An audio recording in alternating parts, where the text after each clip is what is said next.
Hello friends, स्वागत है आपका आरडी टॉपिक में। आज मैं आप लोग के लिए जेएनएम कोर्स डिटेल वीडियो लेके आई हूँ, तो आप वीडियो के द्वारा समझिएगा।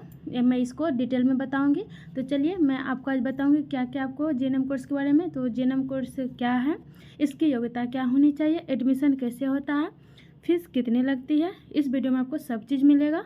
तो चलिए आगे मैं आपको बताती हूँ इसका शैक्षणिक योग्यता, यानी कि आपका क्वालिफिकेशन क्या होना चाहिए। ठीक है, तो देखिए सबसे पहले आप 12th अगर पास कर गए हैं तो आपको यानी कि साइंस पेपर से पास होना चाहिए, यानी पीसीबी।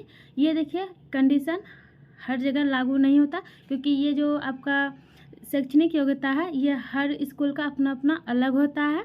ठीक है, तो वो आपको इसमें नेसेसिटी क्या है कि आप 12th पास हो और आपका इंग्लिश सब्जेक्ट में भी पास होना चाहिए। अगर आप जनरल ओबीसी से हैं तो आपको 40% मार्क्स कम से कम होने चाहिए, और SC ST है तो 35% मार्क्स आपको होने चाहिए। और बहुत सारे स्कूल ऐसे होते हैं जो कि आर्ट्स, कॉमर्स और जिसका मैथ है उसका भी इसमें एडमिशन लेते हैं। ठीक है, तो ये आपका स्कूल पे डिपेंड करता है, जो आप एडमिशन लेंगे वहाँ का आपका जो शैक्षणिक योग्यता का क्राइटेरिया है वो आप देख लीजिएगा। ठीक है, उसके जब आप फॉर्म आएगा उस टाइम आप देख लेंगे, उसके बाद आप फॉर्म फिलअप कीजिएगा। ठीक है, तो अब आगे चलिए मैं आपको आगे बताती हूँ इसका एज लिमिटेशन, कौन कितना आयु तक वाले कर सकते हैं, न्यूनतम और अधिकतम। तो देखिए जो इसका मिनिमम एज है वो 17 वर्ष होनी चाहिए। ठीक है, आपका न्यूनतम आयु 17 वर्ष है, और आपका जो अधिकतम आयु यानी मैक्सिमम आप 35 वर्ष तक के ये ट्रेनिंग कर सकते हैं, एडमिशन ले सकते हैं। और इसका एडमिशन का प्रोसेस क्या है, तो देखिए अगर आप प्राइवेट से एडमिशन लेते हैं तो बहुत सारे कॉलेज ऐसे होते हैं जो डायरेक्ट आपका एडमिशन ले लेते हैं, लेकिन अगर आप सरकारी में एडमिशन लेना चाहते हैं तो वहाँ आपको एंट्रेंस एग्ज़ाम देना पड़ता है। तो इसका एंट्रेंस एग्ज़ाम हर साल होता है। तो अगर आप लोग को पता, अगर आप एडमिशन कराएंगे तो आप ये पता कर लीजिएगा, ये इसका आपका हर साल आपका फॉर्म आता है। ये अलग अलग स्टेट में अलग अलग टाइम पे आता है, तो इसका पता करके आप फॉर्म अप्लाई कीजिएगा। ठीक है, तो आगे चलिए। और इसमें है कि मेल फीमेल दोनों कर सकते हैं, जेएनएम कोर्स के लिए दोनों हैं, यानी जो मेल है अगर करना चाहते हैं और फीमेल दोनों इसको जेएनएम कोर्स कर सकते हैं। ठीक है, आगे मैं आपको बताती हूँ जेएनएम नर्सिंग कोर्स का जो है फीस क्या है। ठीक है, बहुत लोग को फीस को लेकर कन्फ्यूजन होता है। तो देखिए अगर गवर्नमेंट कॉलेज से आप करते, अगर आप एंट्रेंस एग्जाम पास कर जाते हैं तो इसका आपको खर्च जो होता है बहुत कम होता है, यानी आपका एडमिशन फी भी बहुत कम रहता है। आपको बहुत ज़्यादा तो 10 से 20 हज़ार आपका खर्च आता है, जिसमें आपको इसमें स्टाइपेंड भी आपको मिलता है। 1500 रुपया पर मंथ आपका स्टाइपेंड भी इसमें मिलता है, सरकारी से अगर करते हैं तो। और प्राइवेट कॉलेज से करते हैं तो आपको ये कॉलेज पे डिपेंड करता है, यानी कॉलेज किस तरह की फैसिलिटी दे रहा है उसके ऊपर इसका फ़ी का जो है निर्भर करता है।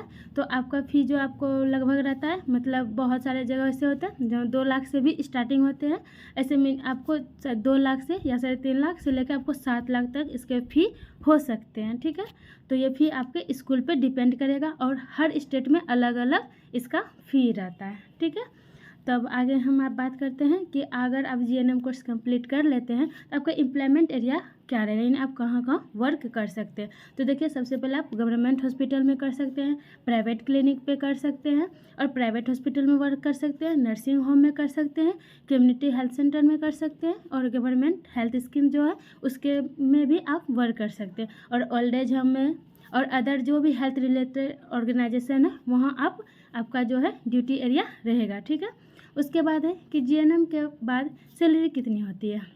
देखिए जेएनएम की जो सैलरी रहती है, अगर आप गवर्नमेंट में कॉन्ट्रैक्ट बेसिस है तो आपका 25,000 मिलता है पर मंथ, और अगर आप परमानेंट में हैं तो आपका 55 से 60,000 स्टार्टिंग पेमेंट होता है। ठीक है, और आपका फिर जो इसका सैलरी है आपके डिपार्टमेंट पे डिपेंड करता है, और आपका एक्सपीरियंस पे डिपेंड भी करता है। ठीक है, और हॉस्पिटल टाइप पे डिपेंड करता है, जैसे अगर गवर्नमेंट है तो मैंने आपको बता दिया। और प्राइवेट में क्या होता है, अगर आप फ्रेशर हैं तो फ्रेशर का कहीं पे 7-8 हज़ार से शुरू होता है, तो कहीं 20,000 भी दिया जाता है। ये आपके ऊपर डिपेंड करता है कि आपका एक्सपीरियंस कैसा है। ठीक है, तो ये आपका सैलरी जो है हर जगह आपको अलग अलग देखने के लिए मिलेगी। ठीक है, और तो यही आज आपका वीडियो था, और अगर आपको किसी प्रकार का कन्फ्यूजन रहता है तो आप कमेंट करके हमसे पूछ सकते हैं।